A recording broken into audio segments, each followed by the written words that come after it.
guys, it's markabusi here and we're back with a full album reaction, and this time we are doing Unseen World by BAND-MAID because a Patreon member requested it, and who am I to deny a Patreon member? And if you guys would like me to do full album reactions, sign up to the Patreon. Sign up to the Patreon. I don't know why I did that high pitched. I don't know if this microphone can catch me that high pitched, but you know, fuck it. There's only one way to find out. This album's about 50 minutes long. I suspect it's going to be fairly frenetic from start to finish. I don't know if I can suffer BAND-MAID for a solid 50 minutes going at the pace that they do. It is a lot to take in, and I'm not sure that I'm up to the task. At the same time, my last Miku is going to be there, and that will help. That will help. I know Sayonara Dori's on there, and I love Sayonara Dori, so that's fine. Fuck it. We're going to go in, we're going to listen to it. You guys know what to expect, you've already fucking heard it.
I'm going to say, right, see with the new headphones, that bass is thunderous.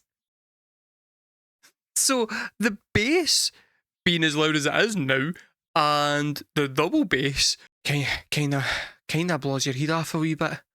And then like the intro, I was like, okay, that's cool. I can't remember what ones I've done and what ones I haven't, because I've done so many. It all just kind of blurs into one big fucking wall of sound. There's a few that stands out, but I think I recognise the video for this one though. I think, is this not the one where she then like, there's the bit where she's playing the guitar solo on top of a car whilst there's like fire in the background and she looks like Godzilla? Gojira. My biggest takeaway at the moment is that this song is absolutely fucking frenetic from start to finish. The melodies haven't quite hit me as much at this point. Then it's BAND-MAID, so what they're going to do now is, right, they're doing their wee opening riff motif, and then they're going to repeat everything that they've just done significantly stranger than the first time it was played. That's what I'm expecting. They always go, here's your second verse, the second verse does things to the point where it bears almost no relation to the first verse. It kicked in with like that lead riff, and you're like, okay, that's fucking... That's a strong opener. And then the drums go for a gallop after that, and you're like, what the fuck? Like, how did you manage to go and ratchet that up again? Like, it's just no right. No right.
Obviously, I was going to pause it.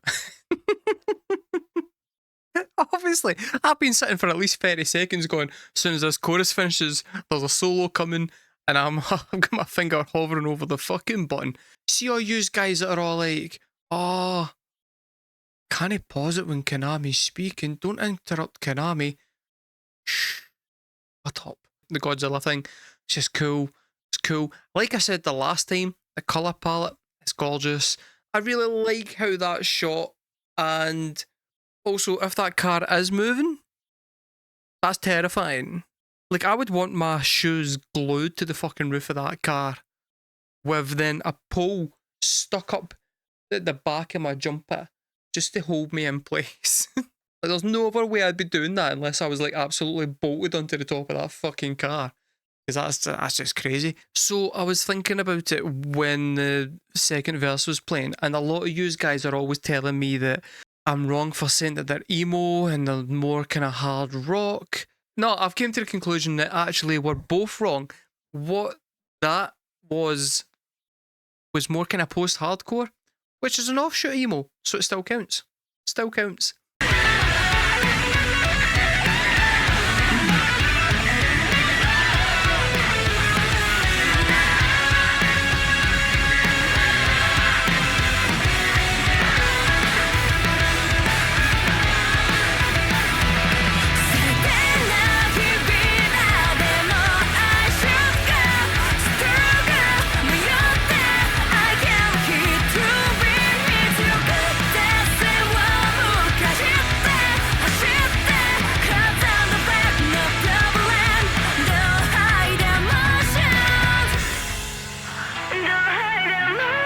Snap, that's so emo.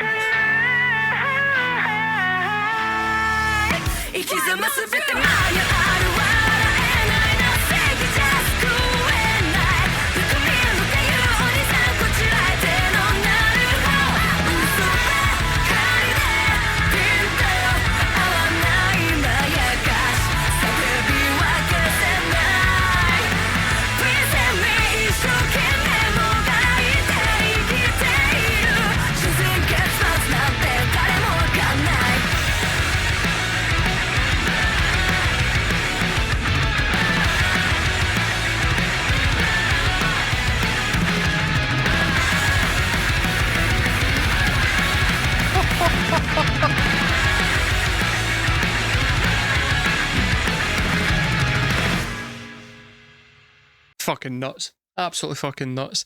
I don't think that melodically that song is the strongest by any kind of margin. It's a good album opener because it makes a statement of intent as to how that album's gonna be. You listen to that and automatically you're like, right, this is gonna be like, this is different. You listen to the opening track of Be Okay and you get straight up punk pop, and that also makes its own statement. It's like, this is a pop punk album, whereas this is like, none of that. You're in for a different fucking BAND-MAID at this point.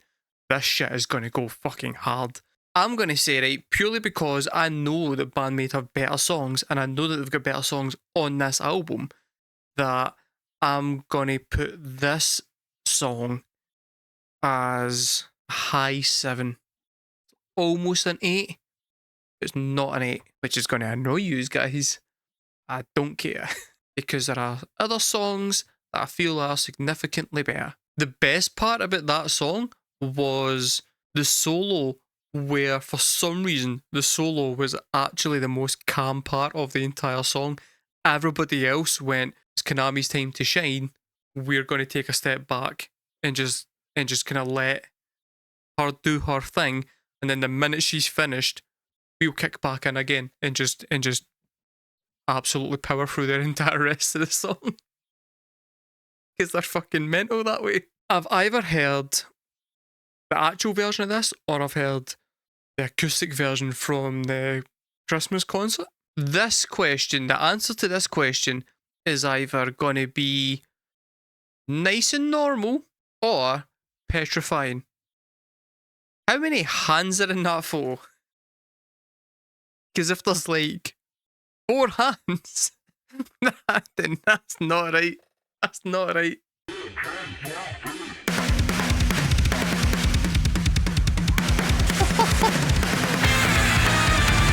I know this song.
The opening riff to this song is absolutely fucking banging, but the best thing about this song is the wee vocal melody, the whoa whoa whoa whoa, but it's quite thunderous the way the way it's produced and stuff, and the drums are quite thunderous. It's that thing that I always say with BAND-MAID, where when they're going at like this kind of pace, sometimes for me personally, it's kind of easy to just get lost in it and just go, it's a wall of noise. I'm just like, I can't really make out what's happening. I'll just get dragged along.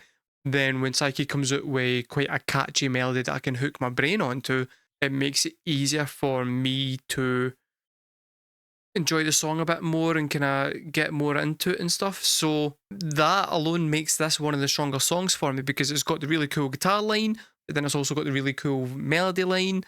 And so each individual element sticks in your brain. I think BAND-MAID aren't always like, as technically fucking phenomenal as BAND-MAID are and as good songwriters as they are, they don't always have the best earworms.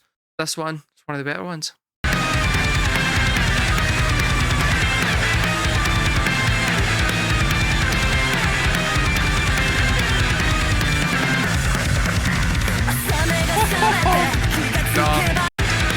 The wee bass.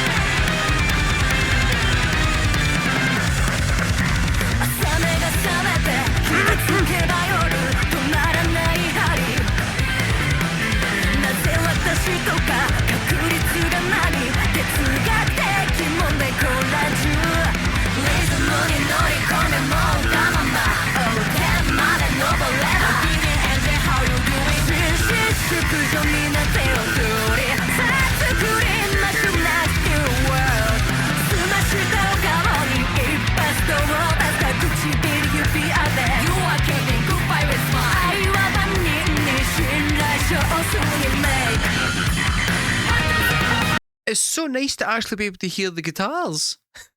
I mean, they're going so wild that I still can't really explain exactly what it is that they're actually doing, but it's nice to be able to hear them. And right, so I can hear that for the rhythm guitar, Miku is just doing kind of palm muted upstrokes. What Konami's doing is just no.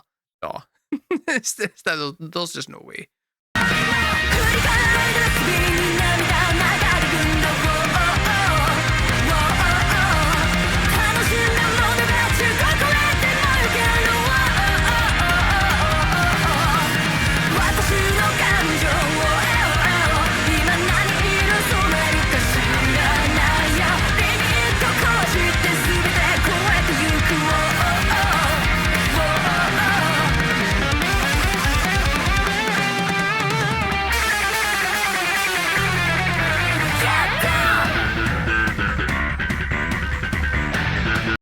Yeah, I'm 100% pausing that because I want to go back to that guitar line, because I mean, it sounds as if that guitar line is out of key. I don't think it is, but it sounds wrong somehow. But in the way that Omar Rodriguez, his guitar lines for the Mars Volta. Like, for some reason, if you take his guitar and you place it alongside the rhythm guitar, the two don't sound right at all. But when you add the rest of the instruments in, it somehow all kind of flows and works together.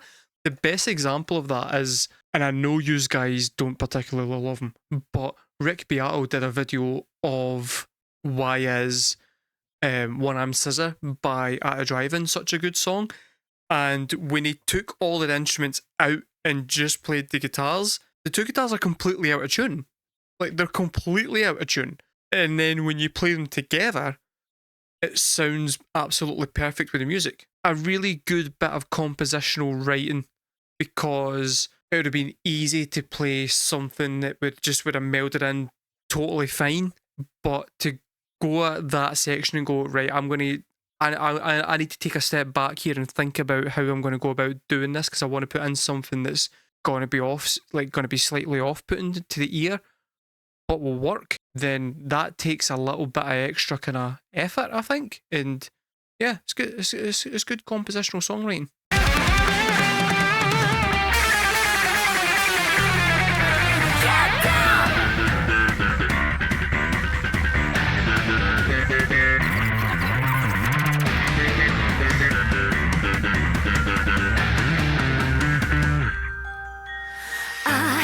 Okay.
The guitar line and that opens and closes it, so simple, because it's just like 3 notes. It's 3 chords. That's all it is. But it's just really, really cool because of the way the band's playing around it. Bridge kind of makes that song. Bridge is just really fucking interesting and complicated. Like, it doesn't seem like it, but it's just the amount of weird shit that's happening in that bridge to get them back to the chorus is just cool. And then also the chorus, just absolutely fucking solid wee bit of catchy melodies and all the rest of that. And when he scored that song, that one's a 9. I've always liked that song though. I thought the acoustic version of that song was fucking gorgeous. I thought the live version of it was pretty brutal. This version of it, with the good headphones. So now we're on to track 3, which is Afterlife, which I am like 90% sure I haven't heard.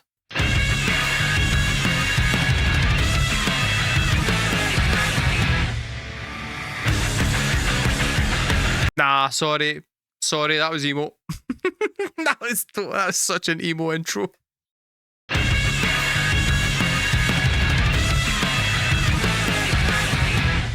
Yeah.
Yeah, okay. Okay, this one's pretty good. This one's pretty good. Catchy wee chorus. I fucking love the intro. I love the bit that they've just went into. It's just a cool beat. It's very, very emo. But it's like very again, so right, from how I'm starting to see it now is they start it off as quite kind of pop punk, then they've kind of segued into like a kind of Paramore emo, and now at this stage they're getting a bit more because they're getting more technically proficient at their instruments and they're allowed to push themselves. Then they're getting more kind of post-hardcore, but still retaining a bit of that kind of emo melody that makes the songs catchy. And I think that's kind of where we're at, where it's like almost like Paramore level melodies, but with Glassjaw level playing, or Glassjaw level kind of ferocity in the playing. I think so far at this point, this album is absolutely fucking just like a freight train.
Nah, the wee harmonics were cool.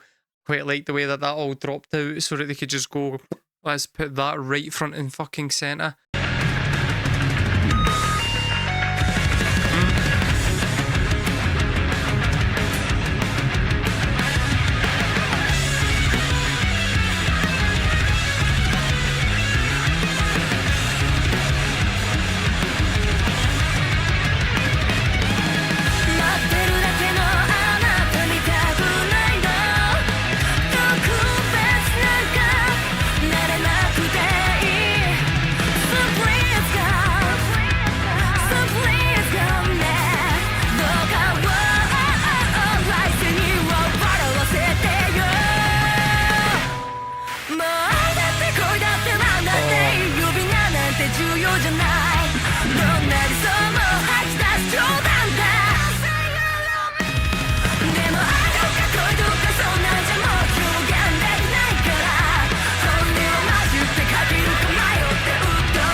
For anybody who is currently suspecting that the dancing is actually not in some fact emo, I would like to point you to the music videos of a small emo band called OK Go. Very much in keeping with emo lore. Also, I would just like to say Alas Miku's back and singing.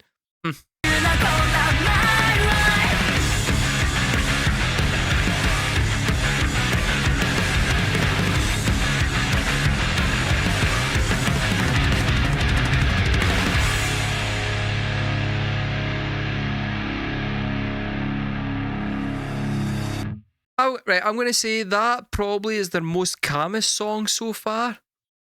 And yeah, pretty good. Pretty good. It didn't quite grab me as much as No God. Like, it was good. The melodies were good. It's a BAND-MAID song. So, you know, instrumentals are always good. It's kind of redundant at this point to be sitting here going, oh, the guitar work was good. Of course it's fucking good. At this point, it kind of, for me, rests on how memorable and hooky it was. you know that you're always going to get good instrumentation on every BAND-MAID song. There's never going to be a BAND-MAID song where they drop the ball in terms of their playing, and the songwriting is always pretty fucking strong. For me, it then goes on how catchy and memorable is individual elements of that from someone who doesn't just sit there and listen to it constantly and stuff. Like, how much am I going to remember that song an hour from now? Feel like it drops below No God. I'm going to score it an 8. Oh, next song, Manners. Pretty sure this one's a 10. I'm like 90% sure this one's a 10.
I'm going to pause. I'm not going to talk about this song too much because I have heard it before and we have already spoken about it at length in a previous video.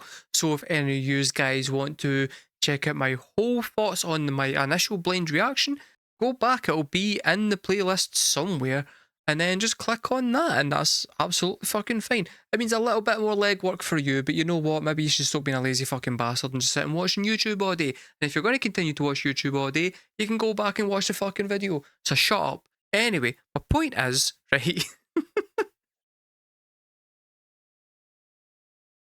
All of that's getting cut. I don't know why I'm always so violent with just the BAND-MAID fans. This album, actually not quite as relentless as everybody was saying it was going to be, because this song actually, when compared to the previous 3, does tone it down considerably. It does tone it down. I think that is for the benefit of just the flow of the album as a whole. I don't actually think like the sheer speed. If the first 3 songs had been, if you had 12 songs that were the first 3 songs, that's too overwhelming. It's too much. It's right that you take it down a peg here and there, just to kind of give it a little bit of fucking room to breathe. Like, to give the audience a little bit of room to breathe. Because you can't sustain that. You just cannot sustain that for fucking... I mean, you could, but you shouldn't. You shouldn't sustain that for 12 full songs. Let me put it this way, right? There is a reason, right? There is a reason that this album is going to be absolutely nobody's shagging album, because everybody would be done about 20 seconds into the first fucking song.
It seems a lot as though this is the song that they've decided is the showpiece of the album, because it's got the imagery in the video that is also the same as the album art cover. They do say the album title in this song. So it seems as if like they've looked at their full album and went, this is the showpiece. Which is strange to me because No God's a better song. This isn't a bad song, it's a pretty good song. But the weird isn't as strong a hook as previous songs. I mean, it's a good song, but I just wouldn't say it's the best song on the album. And it seems like they're saying that. In my head, like I'm saying, it's not as intense as the previous three songs. It would make sense to me that this is the one where they've kind of using that as a bridge to go between that and that, for purely reasons of the pace of the track listing. You don't put that as your first song. So it would kind of make sense if they've written that as like, okay, this is the thing that is going to segue into our newest kind of style of music that we're wanting to do, but at the same time, we don't want that to be the opener of the album, because it's not, that wouldn't be a good opener. I would say that one scores an 8. Next up is I Still Seek Revenge.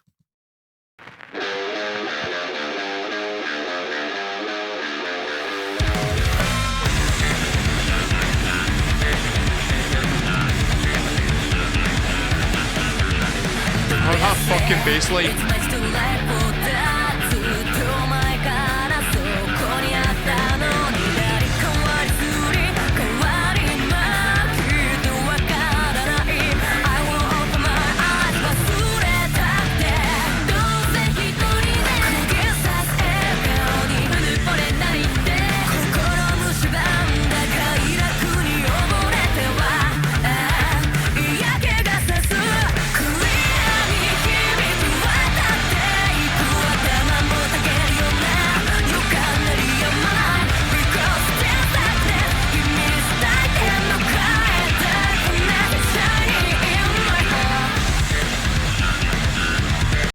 There was some backing singing happening there.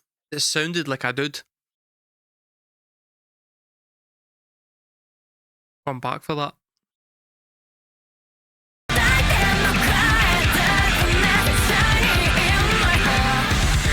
missed it. Hold on.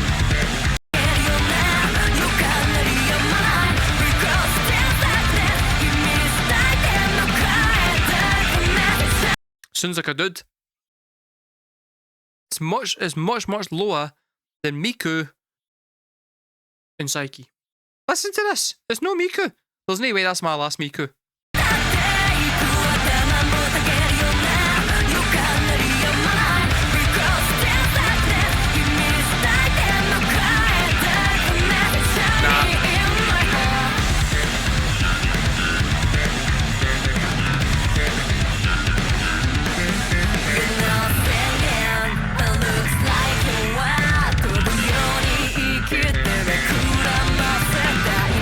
Well, Miku needs to stop fucking smoking. That's wild. I don't like it.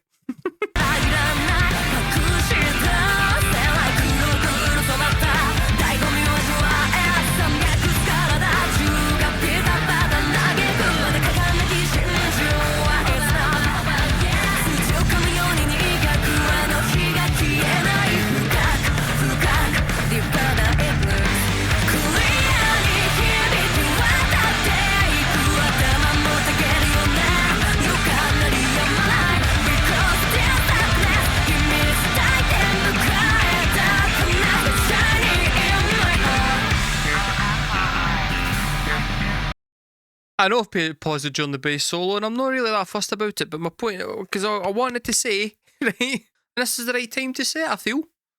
The bass playing in this song is absolutely fucking off the chart. Nuts. The sound production on the drums is... How best to say this? I remember, right, so when I did the BOK reaction, I said that the drums in that sounded great to me because they sounded more natural and less polished and produced than the drums in, say, Shambles. I felt like that suited my style of music that I like more because I came up listening to all the emo bands that had natural sounding drums, like At the Drive-In or fucking American Football, Cursive, stuff like that. I feel like the drums in this are somewhere in the middle. They're slightly better produced than the BOK stuff because the BOK stuff I feel was kind of probably fairly cheap at the time. They don't have that standardised production that most drums have these days where it sounds way, way, way too polished. It sounds like I'm in the room listening to the drums, and that's good. Toms sound fucking fantastic. The bass drum is absolutely beating my brain senseless, and I like it.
Yeah, okay.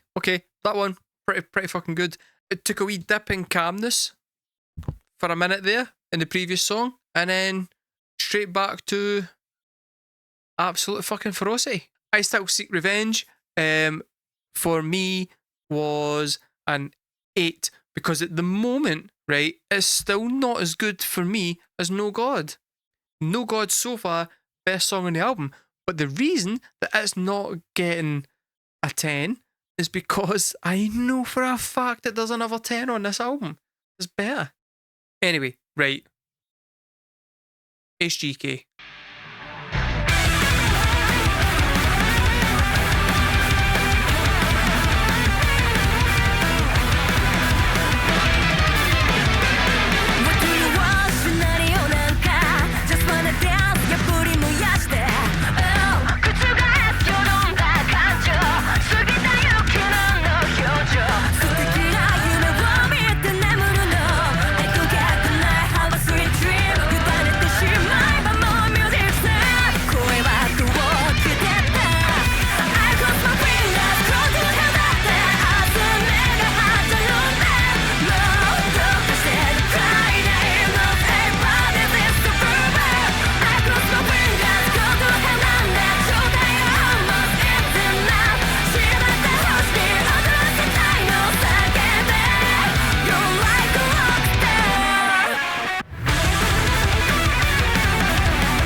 What the fuck was that? I don't even recognise this, and I know I've heard this song before. But it's so drastically different from the acoustic version that I'm just like, what the fuck?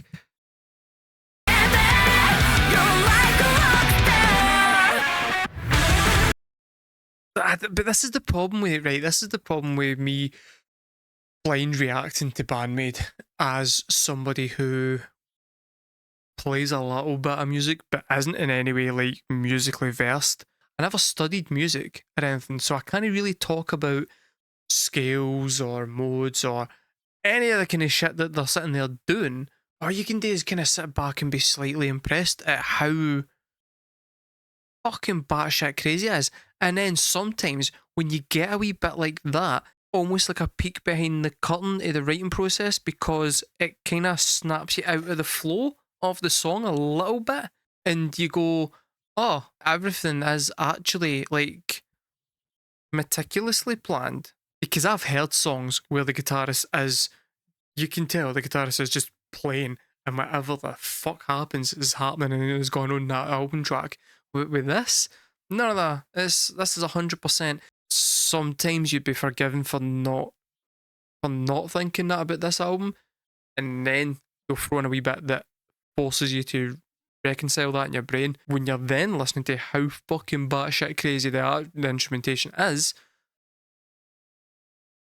it just becomes more and more impressive the more that you listen to it.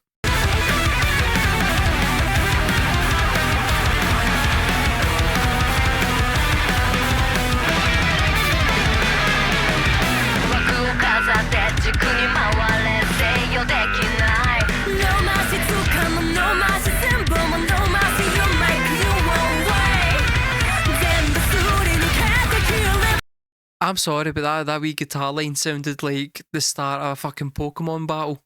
That was crazy.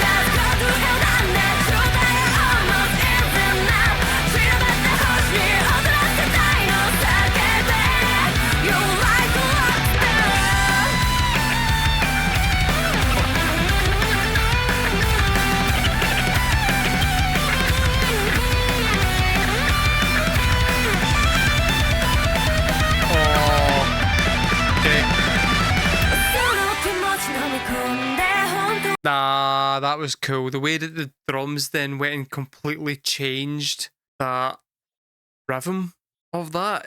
It completely changed the cadence of that entire section, so that it was at first just galloping and then kind of slowed down into a roll. That was just really cool. That was really cool. Basically, Konami is actually just soloing our way through this entire song, and it's kind of fantastic. it's absolutely fucking nuts.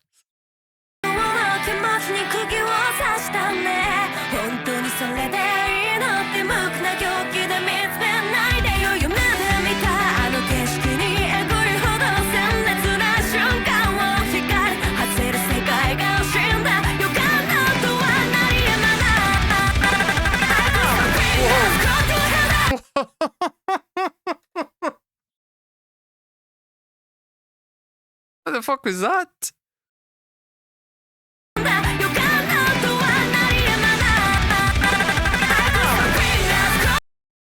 Oh, that was weird. That was weird. So, it panned across my fucking headphones. That was weird. I don't know why that's in there. That's so weird. I mean, it's quite cool, but it instantly jars you right out of the song now and makes you go, whoa, what the fuck? Like, it's just...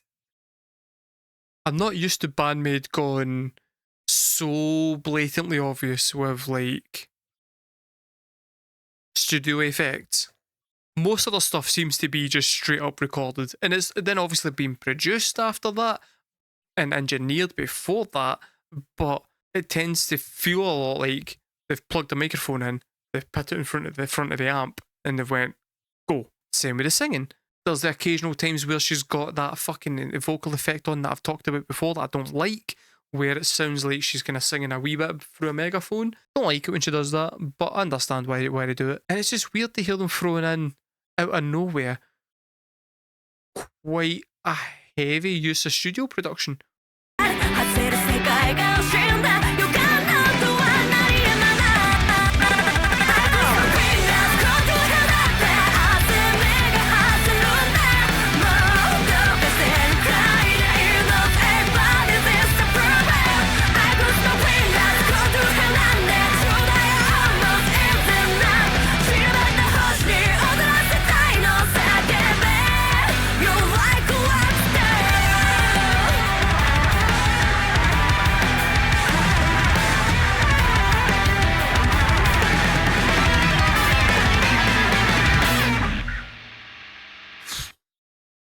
that woman knows how to play a drum kit. She really does. And it feels like they get to the end of the song and she goes, I've only got limited time now to hit as many drums as I humanly can before this song finishes. So let's just fucking go. And then she just goes wild. Just goes wild. End of every song. Right, I'm scoring that one a 9. I'm scoring that one a 9. Intricate as fuck in a way that was really, really interesting.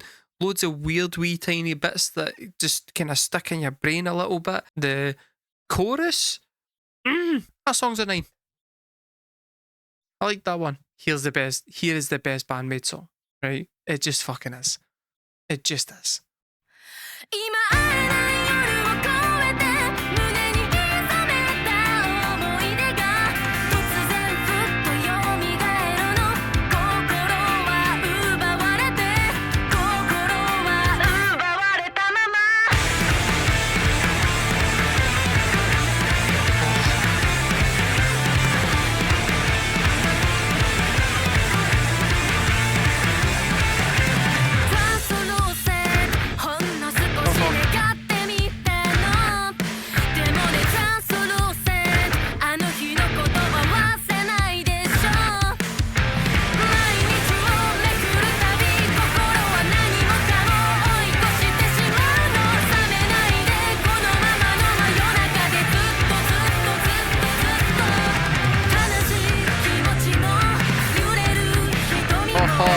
Ready?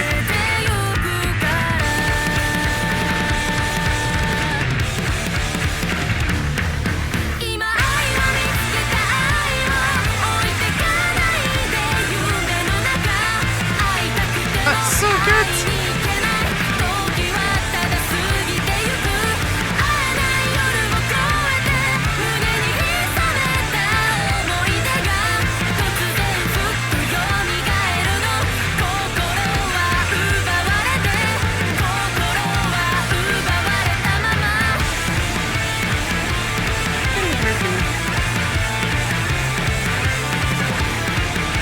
No. The reason, right, is because this one isn't sung by Psyche. It is sung by Miku. It is sung by my last Miku, and she is going to hit a fucking absolute peachy high note. It is gorgeous. The lead line is cool. The lead line then combined with the drums is just fucking cool. The opening is pure Paramore. It's just an emo fucking banger from start to finish with some absolutely phenomenal singing and phenomenal instrumentation. It is a 30 out of 10. It's fucking great. I love this song.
We're getting there, guys. We're getting there.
Honestly, absolutely astonishing from start to finish.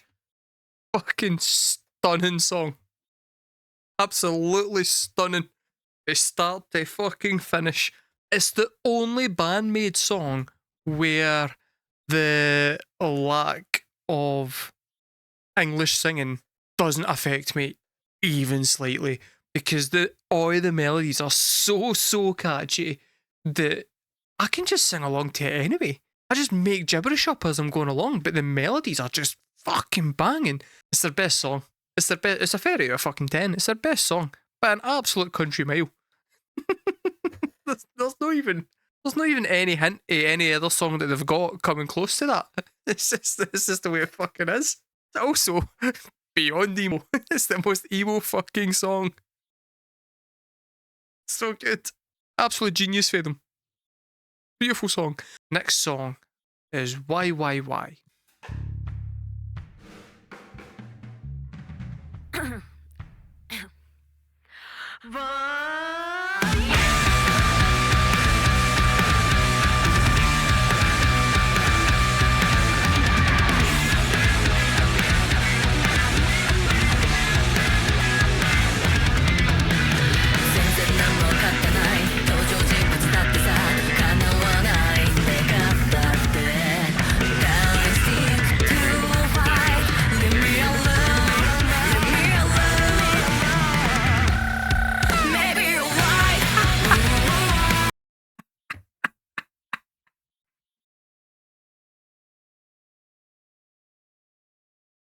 I was not expecting that.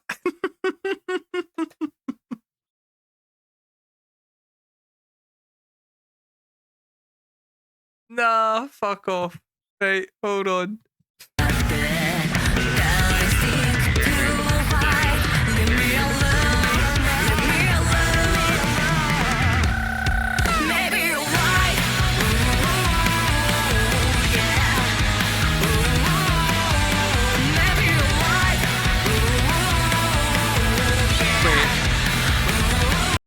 What initial scream? Let me hear. Wait.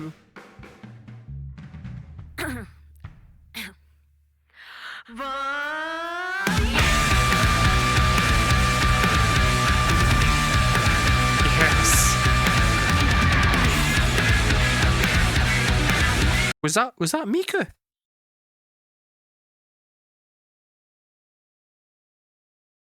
Is that Miku?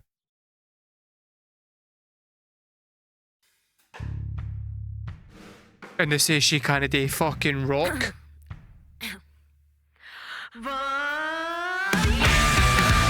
Yes.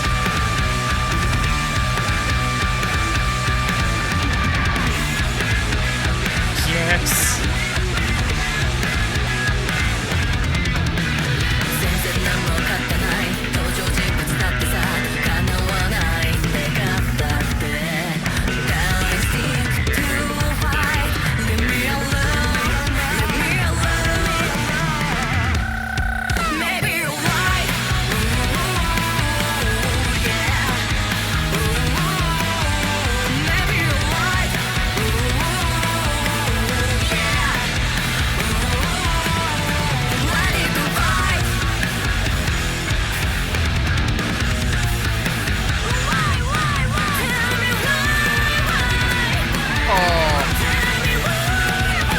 No.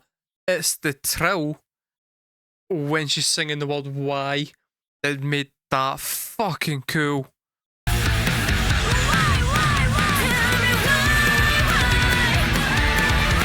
Did you hear that? It's the kind of shit that Bjork used to do with her singing when she would just like add in weird kind of, I think they're called glottal stops. Like, they see the way that I, as a Scottish person, sometimes roll my R's when I'm saying, like, I don't know, like reindeer or something like that. I think like the R is like a glottal stop, I think it's called.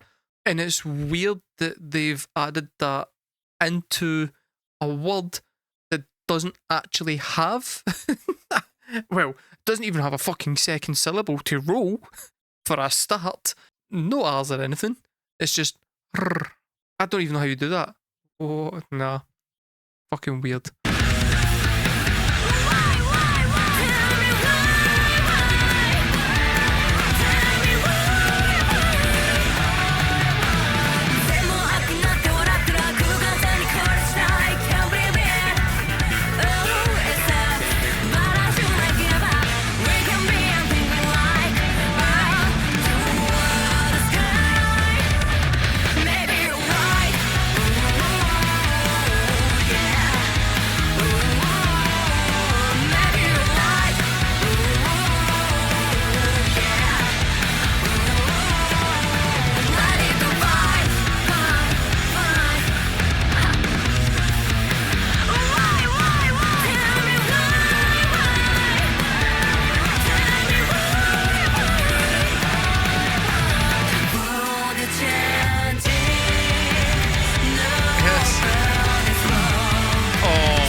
That's so emo. That's so emo. So fucking emo.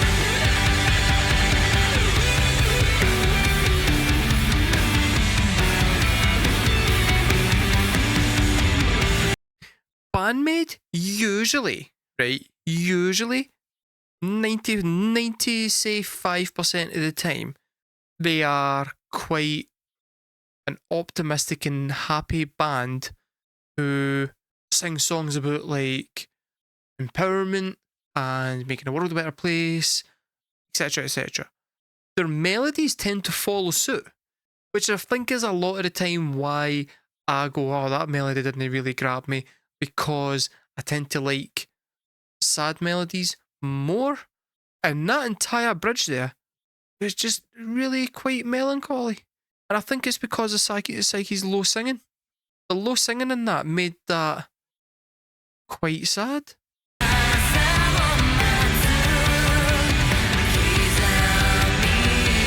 Beautiful. Beautiful.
Yes.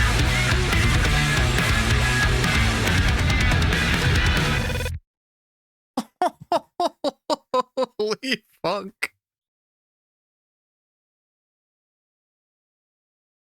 Oh.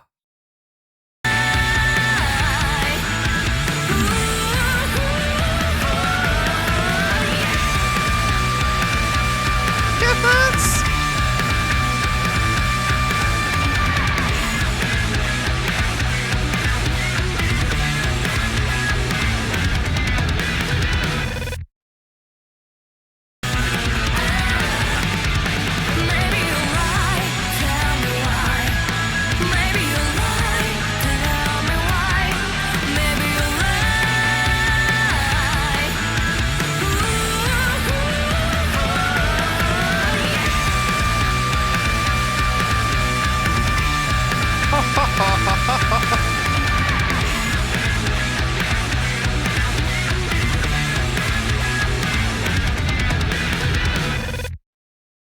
gone again. We're gone again.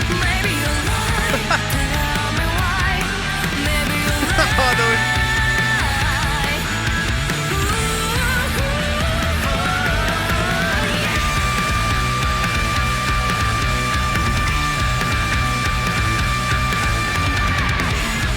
That's so good.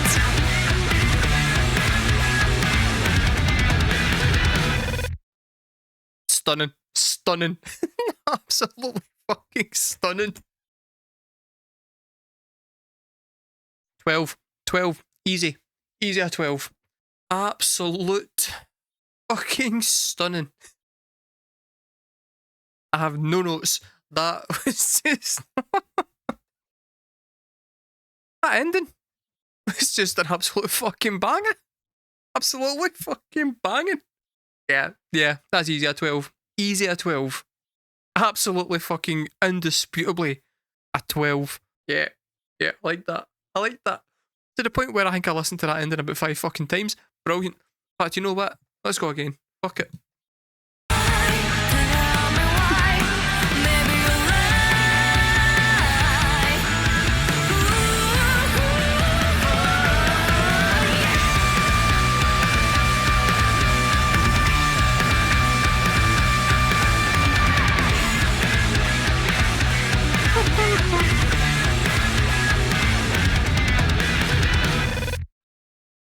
Beautiful. Absolutely fucking beautiful. It's just the coolest fucking riff. And it's a wee into the next bit. You are right in time for the worst fucking song on this album. Because guys, we're about to listen to Chemical Reaction, which 3. This song's not good. This song is not good.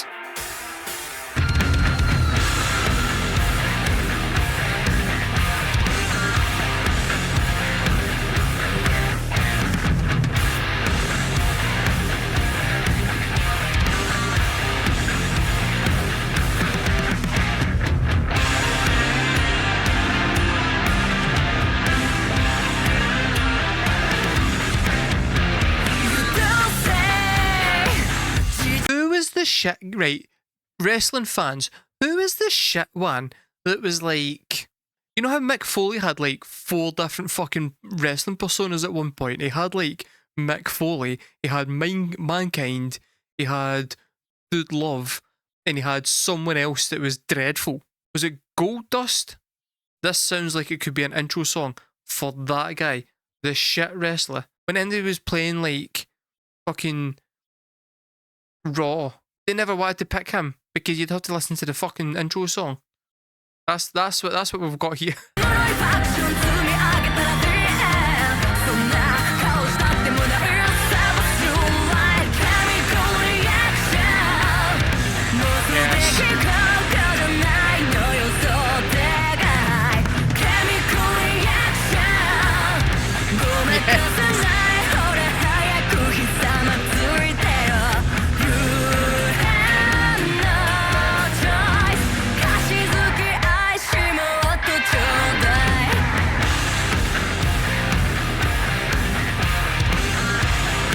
Out walks fucking X-Pac. What was he in? He was in a fucking tag team with some other absolute fucking twonk. Been years since I watched the wrestling. With good reason. I'm sorry, right? But compared to the rest of this album, this is shit. It's an experiment but you know what, right? So was fucking Frankenstein, and look how that went. Dreadful.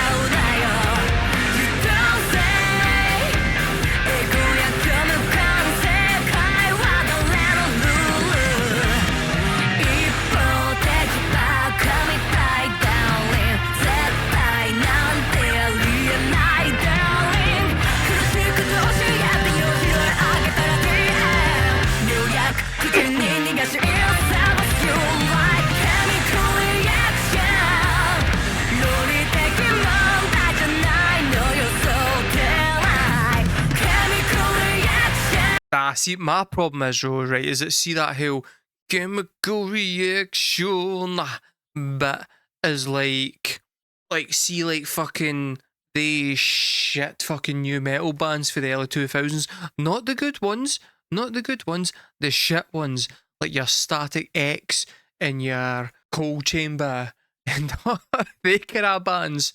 Spine Shank. It just sounds like that shit. Utter dreadful, dreadful fucking music. When you'd go and you'd put on Kerrang, or you'd put on the other one that wasn't Kerrang, Scuzz. You'd put on Scuzz or Kerrang, sitting there waiting to try and get a good song. Fucking American Head Charge would come on. You'd be like, oh, great. Got 4 minutes to see if something decent comes on. Static X had that song where fucking where they turned into Terminators, and it was so good. We need a new metal night. We need to do a night where it's just really shit new metal songs from back in the day. Remember, does any of you remember American Head Charge? Holy fuck, they were bad. They've got one song where the video was like him turning into the cunt for the crow, and it was dynamite. Absolutely dynamite.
This song.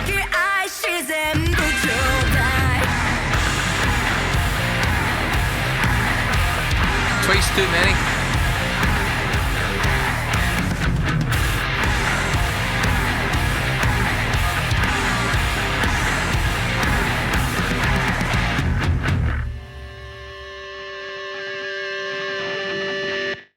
What did I score that?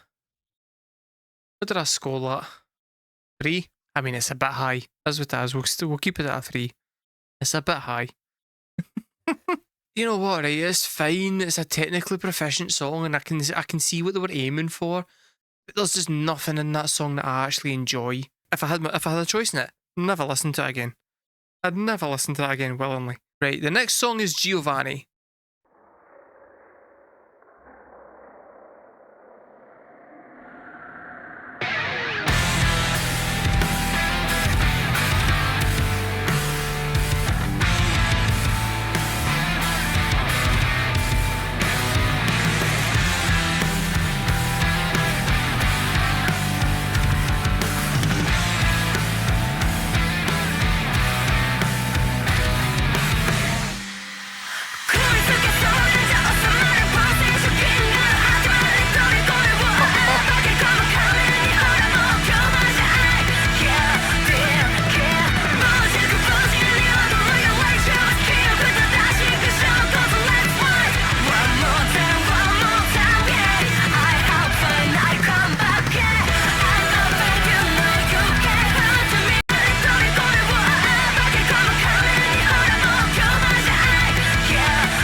I've been struggling this entire album to put my finger on what it is that's actually kind of been frustrating me a little bit. I've been kind of sitting back thinking something's not quite right. I couldn't quite figure out what it was. But it's the mix. It's the mix on the guitar. The guitars are far too fucking low in the mix. Like, the rhythm guitar's at the right level. The lead guitar needs to be just ever so slightly higher, because you can hear it, but you can't make out any of the details or the depth as to what she's actually playing unless you sit there and proper fucking try to like plug into it and kind of eke it out. But her guitar work on these verses is insane. What she's playing is fucking absolutely crazy. She's playing about 100 notes a second. It would be so much cooler if you could actually make it out. Like, it sounds like it's potentially one of the best guitar riffs they've got. There's no way to know that for fucking sure listening to this mix, which is kind of frustrating. And I feel like it's been a wee bit like that for this entire album. There's been loads of bits where I've been kind of like, oh, something happened there, but then I've ignored it and moved on because I couldn't fucking make it out, and I didn't want to have to just keep on repeating the same section.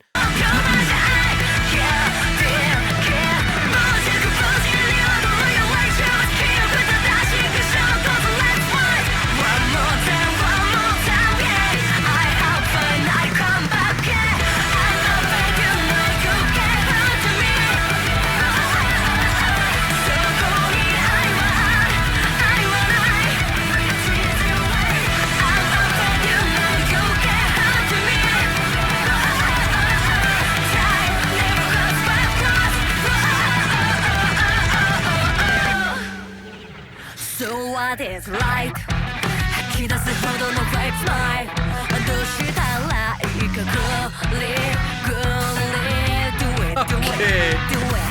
Oh, fucking okay. Oh, hey. That part was cool. I really, really liked the way they fucking put that bit in there.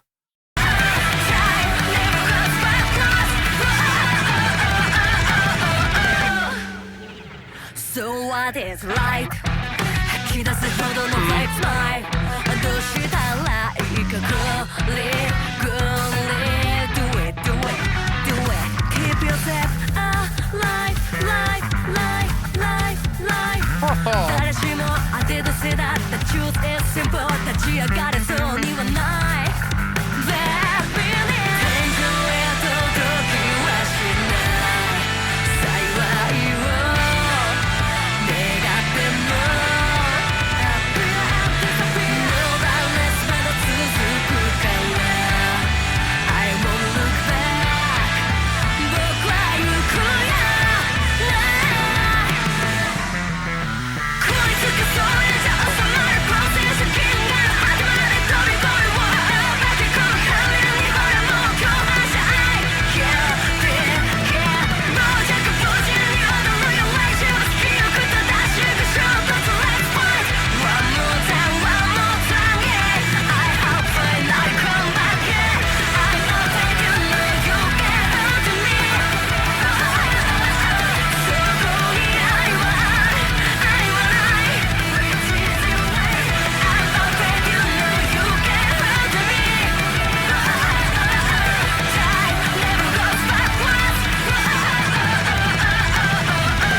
Oh, there's so much fucking going on.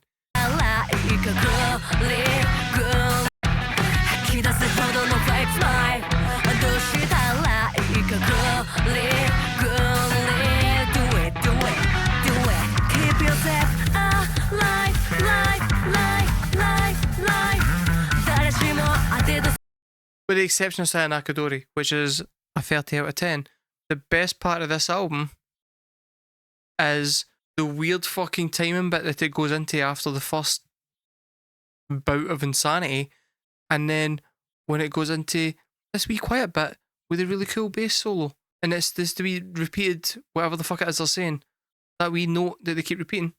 Beautiful. It is weird and interesting, and is the It's the best part of this album.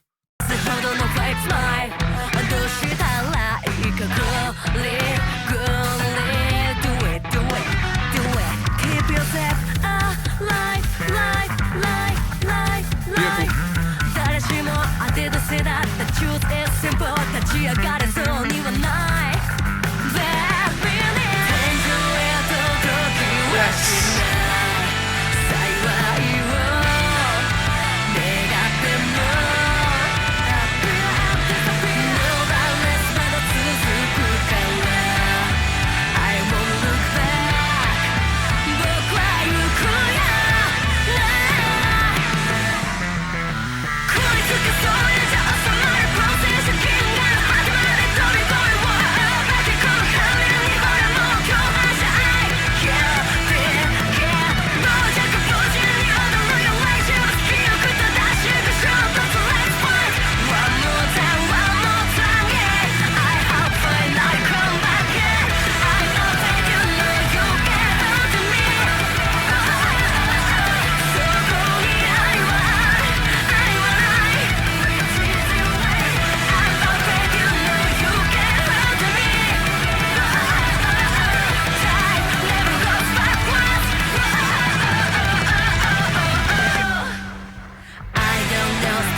Well, that was emo as fuck. That was absolutely fucking dynamite. Yeah, absolutely nuts. I feel like it would score higher if not for the mix. If not for the mix. For me, it felt a lot like Paramore meets Coheed and Cambria. It had the kind of epic sound that Coheed and Cambria have perfected with the kind of chord structure and the melodies of Paramore. I mean, it's two of my favourite fucking bands. You whack those two together and you've got an absolutely banging band right there. So it's like, yeah, I'm fine with that. That's not a fucking problem. Give me more of that shit, please. Yeah, brilliant. Brilliant. That's such a good fucking song. Such a good song. That song felt like they were experimenting in the same way that Chemical Reaction was experimenting. But the difference being, this song, they actually pulled it off. Chemical Reaction, they really didn't. I don't mind that though, because it's like, kinda need to experiment and try new things and put yourself out there, or else you're not gonna get interesting stuff if you just play it safe.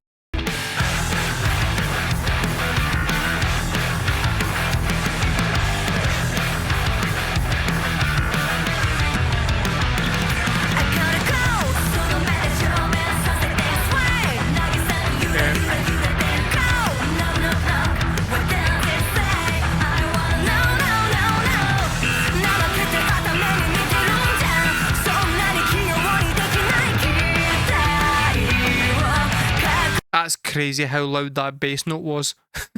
Like, how fucking hard is she hitting that bass string to get it to sound that much louder than the rest of the bass in that song? It stands out by an absolute mile.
Deliberately let it run past the solo that time.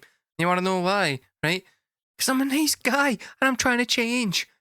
I'm trying to win back all the audiences that I've lost over the last, like, it's not quite a year. It's been about 10 months. It's been about 10 months. But I feel like I've burned a lot of bridges, and everybody says once a bridge is burned, they can't rebuild it. And I'm like, that's just bad architecture. Of course you fucking can. Of course you can. All you need is resources. This song is very emo. Very, very emo. It is good. It's not as strong as some of the better songs on this, but so far it's pretty good.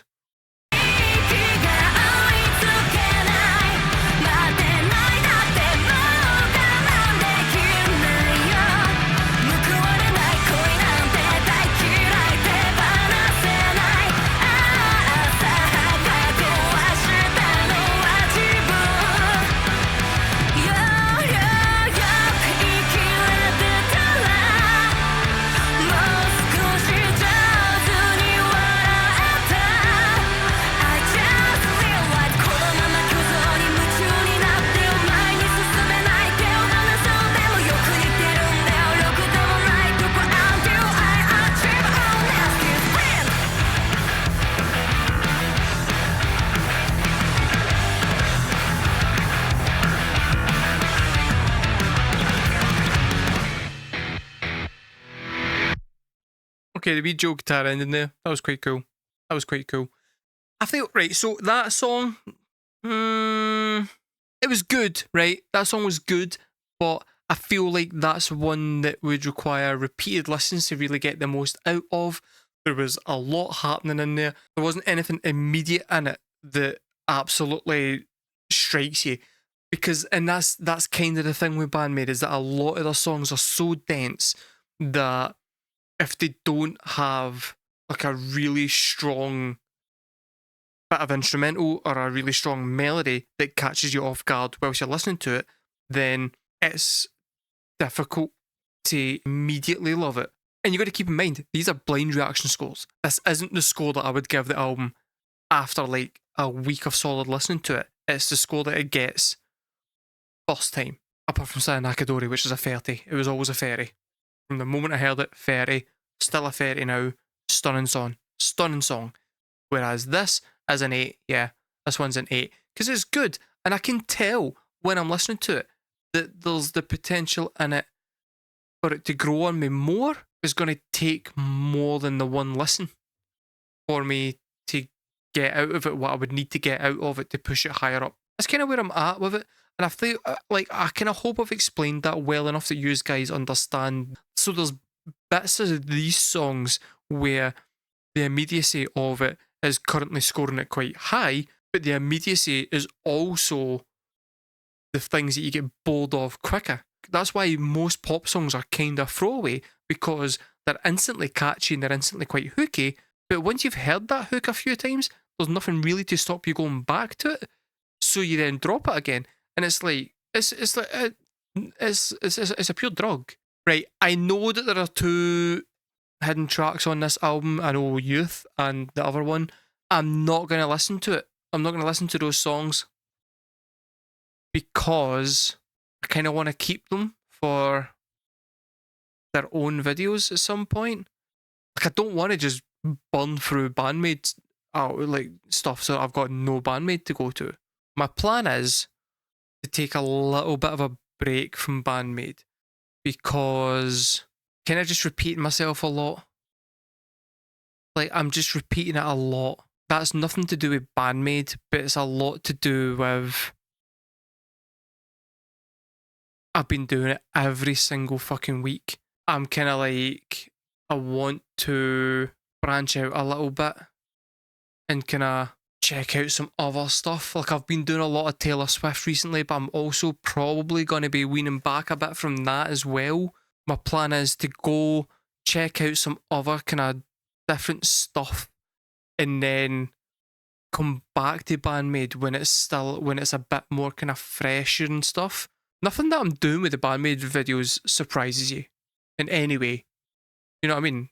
I don't understand why you're still watching them, because I'm saying the same things in every video. I'm doing the same jokes in every video. We have a fun time, but I feel like it's getting a bit stale. Like, just me. I'm getting a bit stale when it comes to the BAND-MAID videos. I feel like with every other fucking reaction that I do, I'm giving it more than I'm giving the BAND-MAID videos. I feel like I've kind of got myself into a rut with BAND-MAID where I'm not actually trying as hard with the song reaction as I am with other bands, and instead I'm relying more on kind of like in-jokes and wee things that pleases the hardcore fans. Is great for the guys who watch every single video, but is really shit for anybody who just comes in new to watch a BAND-MAID video. And I don't know how to get myself out of that funk without going and putting myself into other situations and kind of like just clearing my head a little bit.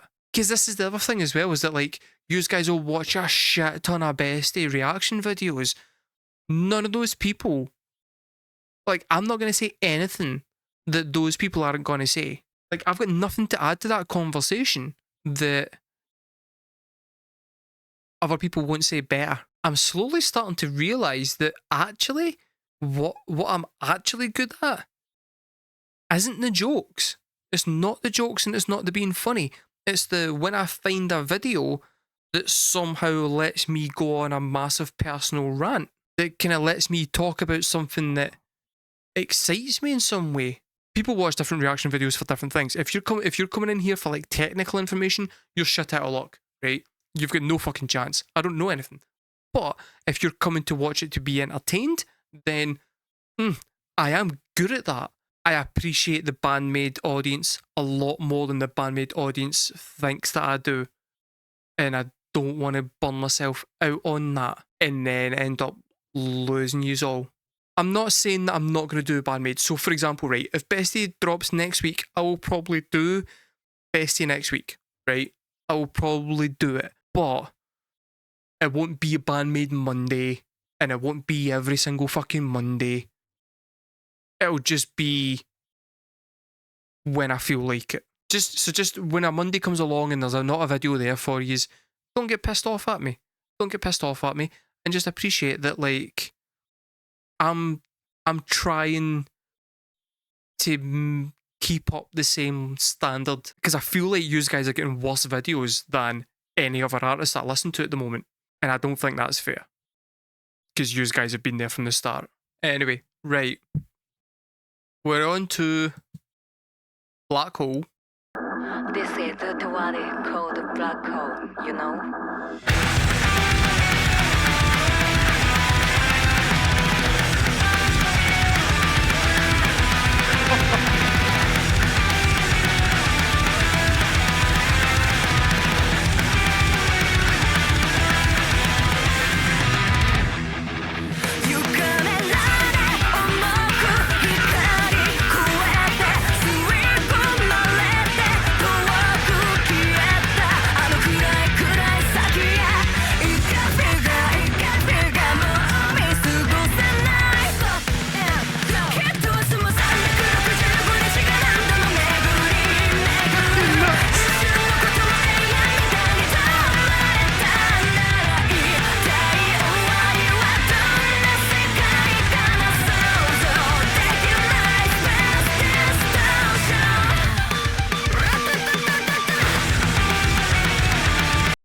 I paused it because this wee segue out of this section is fucking ridiculous.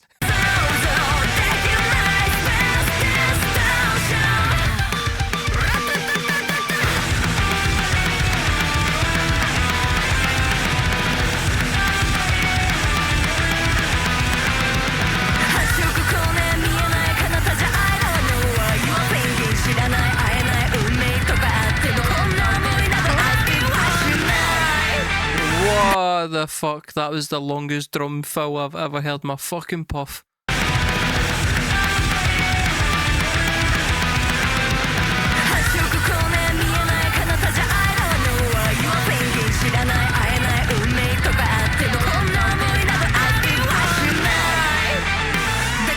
That was like a full 4-bar fucking drum fill. That's absolutely crazy. That's nuts. This is almost as if like she started a drum fill, realised she's an entire fucking segment early, and just went, oh, I'm just going to have to keep going. I'm just going to have to just keep going. Off the wall nuts.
Nah.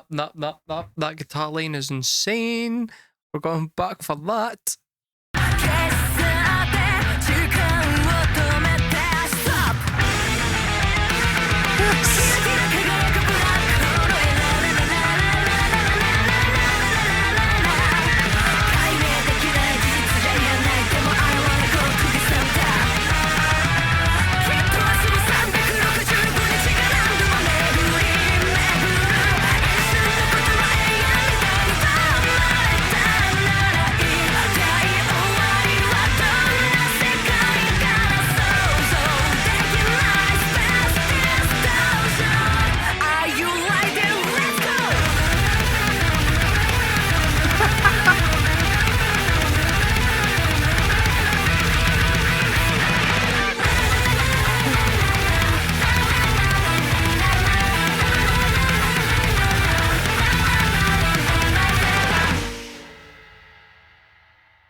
What do you even say to that?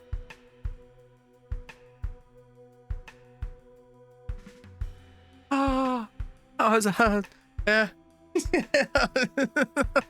absolutely fucking nuts. Absolutely fucking nuts. How do you play that live? How the fuck do you learn that? I can understand if you've written it and then put it on the studio, but then how the fuck do you remember that when you're on stage? All the stupid wee fucking bits that they changed here and there. If I turned up at a band practice and my band went, right, this is the new song, I'd just walk the fuck out. Like, go fuck yourselves. Arseholes, I'm not playing that. That's fucking nuts. Oh, mental. That's absolutely fucking mental. Mental. That's not how you close an album. That's not how you close an album. You're supposed to wind an album down. You know what? I'm going to be controversial. I'm going to give that a 9. I'm going to give it a 9 and I'm going to tell you why, right? Because it's a little bit fucking too much. It's a little bit too much. It's a little bit just fucking calm down for a second. That was emotionally draining. That was draining. Right, okay. Right, that's the album finished. The total score was 112. Album ranking, 10. A 10 out of 10.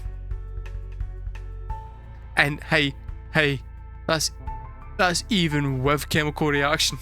And you want to know why it was a 10, right? It was always a 10. It was always a 10. And the reason it was a 10, right, is because fucking Sayonara is on there. But here's the real question, right? Here is the real question, guys. Where does Unseen World fall on the emo scale? It's right there. It's right there. It's right there. Listen, there's no point even arguing it, right? If you didn't realise that was where that was going, that's on yous. Look at that sad face going right into the fucking emo scale. It's so fucking emo, it's taken up the entire thing. Just a big fucking emo clown. Look at me, I'm off of emo. Ooh. It's hard to disagree with that. That's just the way that is.